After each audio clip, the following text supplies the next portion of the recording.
March or something like that. It was really a fun event, very, very interesting. And now, so I'm going to welcome Barry Callaghan, who's going to speak to us about this really a very special voice that I didn't know until Barry invited me over to show me the books that he had on hand, which he will speak about. But today we'll concentrate on the latest, which is, it's this one, The Long Ago Poems. And we're also going to briefly speak about this this is a gem, and you'll see why. It's called Strong Words. It's translations from 3 of Russia's most important poets. So I'm going to let Barry sort of tell the story because he's way better at it than I am. But basically to say that how he's going to tell us how Vladimir Azarov came to exile, which in itself is almost like a work of fiction. You couldn't have invented it. And so take it away, Barry. Tell us a little bit about how we got to the point of the Long Ago Poems. Well, thank you for coming out, and I'm glad to be here. I'm glad to be alive, actually.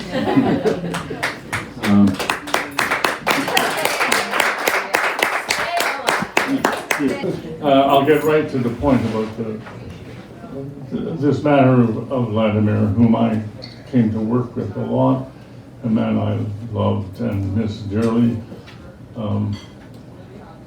I'm sure he's dead because I would have heard from him if he isn't dead.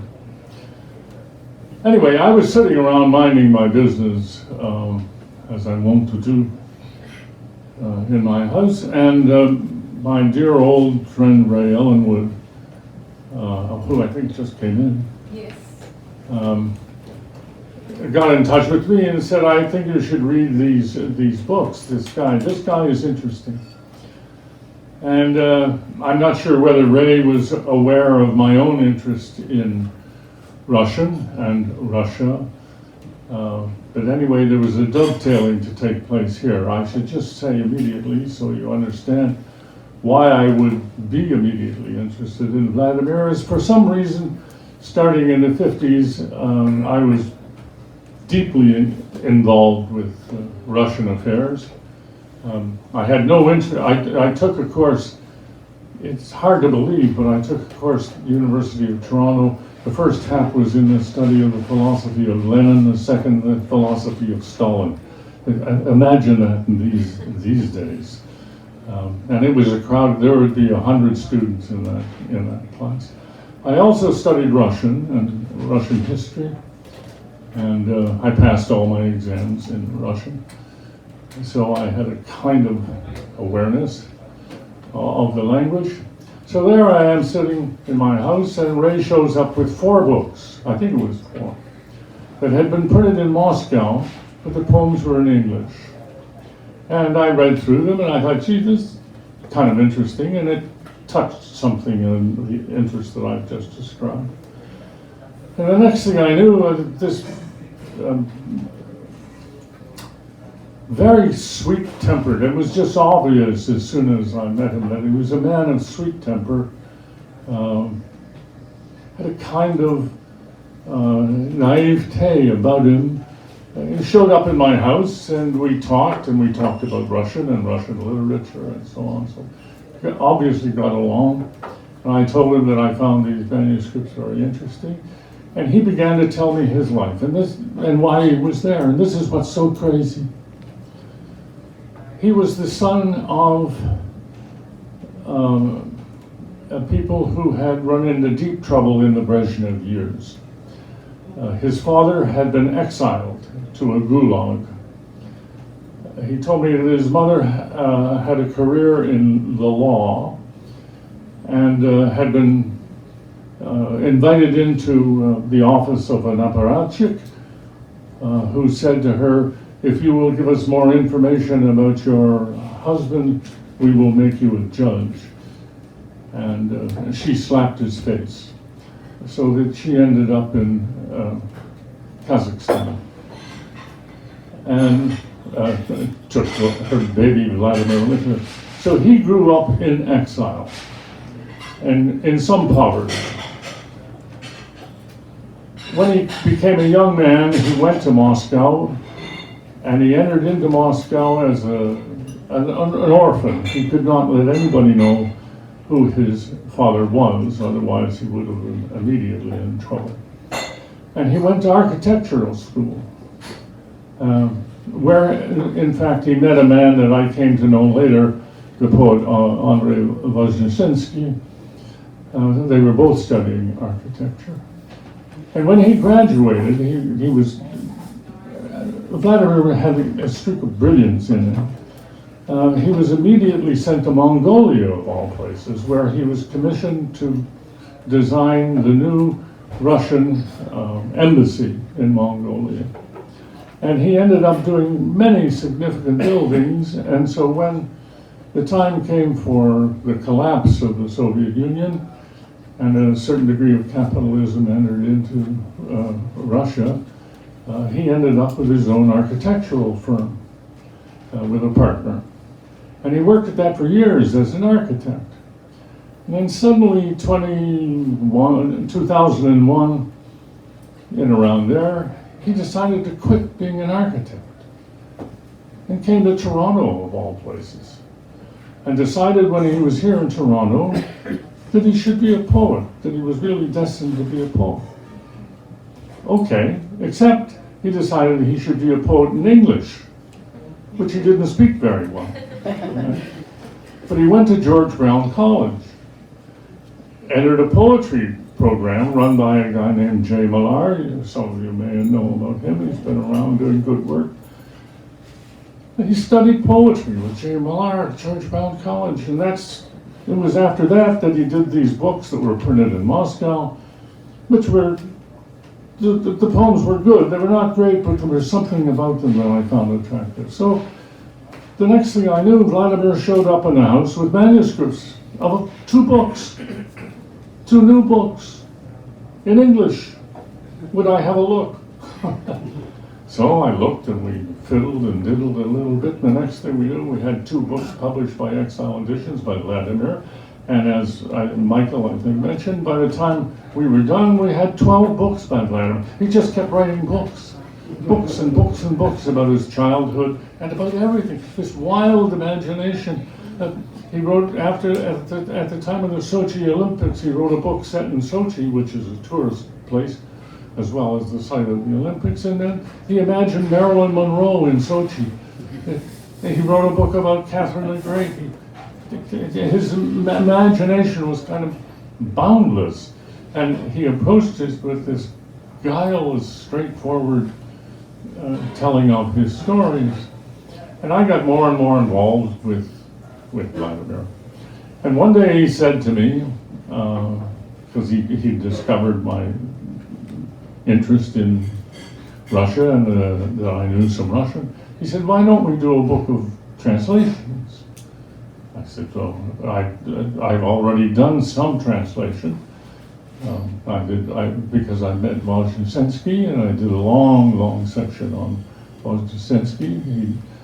Andre had given me this poem to translate, and it first appeared in Exiles, about 30 pages long, called The Ditch. So we set about over a period of 2 years of doing Akhmatova. Now, Akhmatova is not easy, but any stretch of the imagination. And then he said, let's do Pushkin. Nobody translates Pushkin. That's the story about Pushkin. It's impossible to translate into English and make any sense of it. One of the things that happened during this approach to Akhmatova was I knew a little bit about this story, but Akhmatova married a poet named Lev Gulev, and they went on their honeymoon to Paris. While they were on their honeymoon in Paris, Akhmatova entered into an affair with Modigliani, the painter. And I knew that there was, because I had seen it in the Akhmatova house in St. Petersburg, there's a drawing of Akhmatova nude.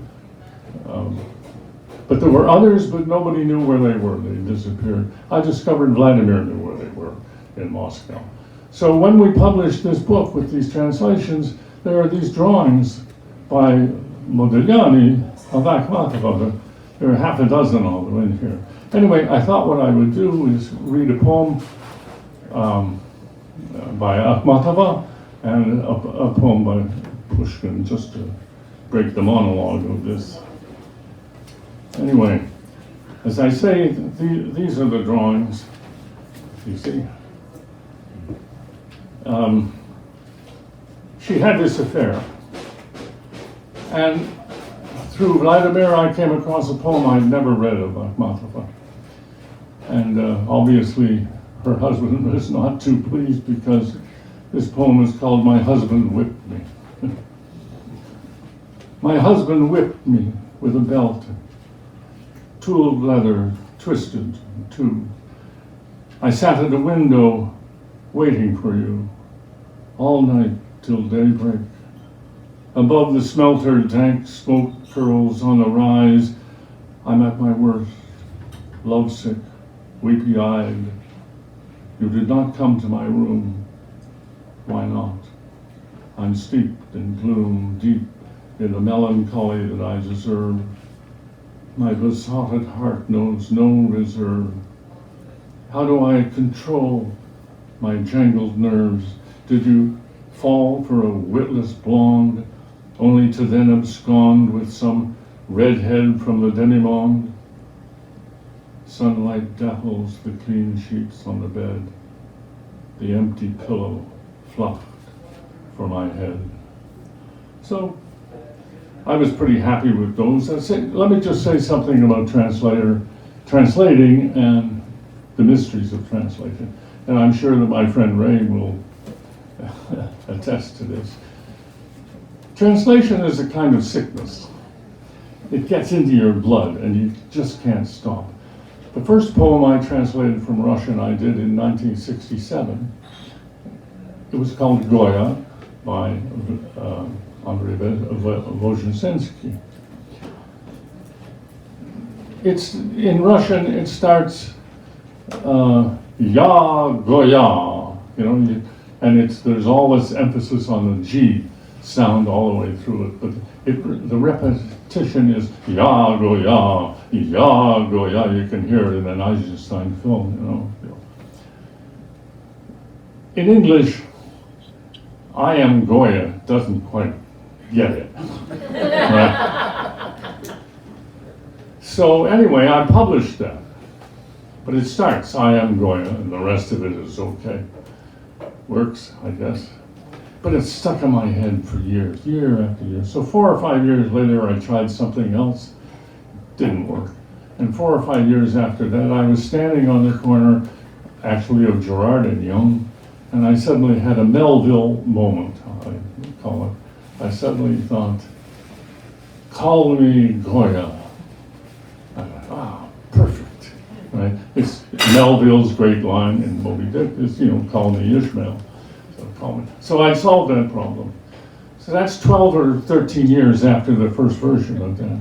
Then 12 years after that, the poem was published somewhere, and Ray wrote about my translations, and he pointed out that there were 2 or 3 lines in one stanza that didn't quite work well. It was boom. Just before this book went to press, I changed those lines. I'm still translating that goddamn poem 40 years later. It was because of that poem that I met Vozhnesensky, and we got talking about translation, and it led to the last 2/3 of this book. But I'll just read Pushkin to show that Pushkin actually can at least sound like a poem in English. I'll read one of the ones about the autumn. Just short poem. October comes. Last leaves are shed. Each branch in the wood is stripped clean. A chill breath of wind ices the road o'er. Though the pond is frozen solid, our stream still murmurs under the mill. My neighbor rides pell-mell in fields far-flung at the head of the hunt. His winter wheat trampled dead, baying hounds arouse the deepening harbor. It'll do. So, after Vladimir, I'm taking too long with this. No, you're good. Right. After Vladimir and I published that book, I think he did another 7 books. Right. Every year there would be another book, and I would go over it with him, we would discuss it, and it would come out. And they're absolutely wonderful. I'll just give you a taste of the simplicity with which he could approach things. He was fascinated, of course, with other Russian writers. This is a scene that he has set, goes on for 20 poems, I think, of approaching Chekhov's house, right? A close, humid evening foreshadows rain. Not night, but dusk. The afterlight of a long day. Chekhov calls this early darkness a candlelight tamped down, a putting out of the eyes. Chekhov strolls the narrow, rutted road, peering at the sky through his pince nez. He carries a furled umbrella. He has moved from his dacha. 4 doors down the lane, smoke catches his eyes, smoke curling from a chimney stack. A cottage, modest folk. Oh, how can I get this down as I go along, see, recall everything that's inside that fence? The yard of the cottage is likely a yard for a field worker, muscle wrenching, plowing, scything. A kerosene lamp hangs over a plank table, trembling light in the fog. Is that the family hunched over the table, slurping evening tea from their saucers? A sugar loaf, thick slices served with tongs, black rye bread, raspberry jam in a glass jar, milk in a red ochre ceramic jug. Grandmother Chekhov's drinking from a glass encased in wire mesh. Almost, but not filigree. An older woman, apron wrapped over her belly, under her breasts, pours from a pot, the tea steaming hot. On a 3-legged wooden stool, her daughter breastfeeds an infant son. You get the feel of that. It's a lovely, straightforward, clean approach to what the eye sees. I'm going to read one last poem for you about this, and then you want to have a word or two. Right? Is that right? Or not? No, we'll maybe get a question from the audience, and then we'll conclude. Okay. Anyway, this is touching for me, this poem, because from the day that I met Vladimir in 2002, he was suffering from cancer. And there were times when he seemed to be really sick, and times when it didn't bother him so much. But the day came, I think somewhere around, 2014 or something? Where's Michael? 14 or 15, when he was going to die, and it was for sure. And this is the last poem that he wrote. A barefoot bearded peasant holds a scythe in his hands, a wandering tramp. With his eyes closed, he says he can see. Eyes open, he says he is blind. Also sensitive to high winds, he forecasts constant rain. Hears a train whistle, says the train is connected to the morgue. Not by him, No, he says, he is just a tramp along for the ride. In this life, along for the ride. Certainly, he is no count, no thinker, nor activist, no music lover. Does he know Golden Vesta? Of course not. Why should he? The young Landowska or Bach? Maybe. Who knows what he knows, what he has picked up along the way. Scything is what he sometimes works at. Yes, he is someone from nowhere with a scythe, a man unto himself, wetting his thumb, running it along the blade. Yes, yes, so that the cup will be clean. A thin book falls to the hardwood floor. Chekhov's short stories. On a summer evening in a Moscow suburb where today my sister lives, she sees that a tramp is on her street, shouldering a scythe. And as such in the city, he appears ridiculous. But my sister breaks into tears and can't stop weeping, and inexplicably she can't stop laughing through her weeping till she falls asleep, dead tired. Clean air near the Istra, far from a local smelting plant, close by Christ's monastery of the New Jerusalem, a gentle wind lifts Chekhov's spirits as he sits on the porch of his Yalta house, the Crimean sun bright, but somehow pale, even pallid, as he watches a tramp lay down his scythe to sit in the shade of the garden cypress. The tramp calls out and asks Chekhov for a drink of water.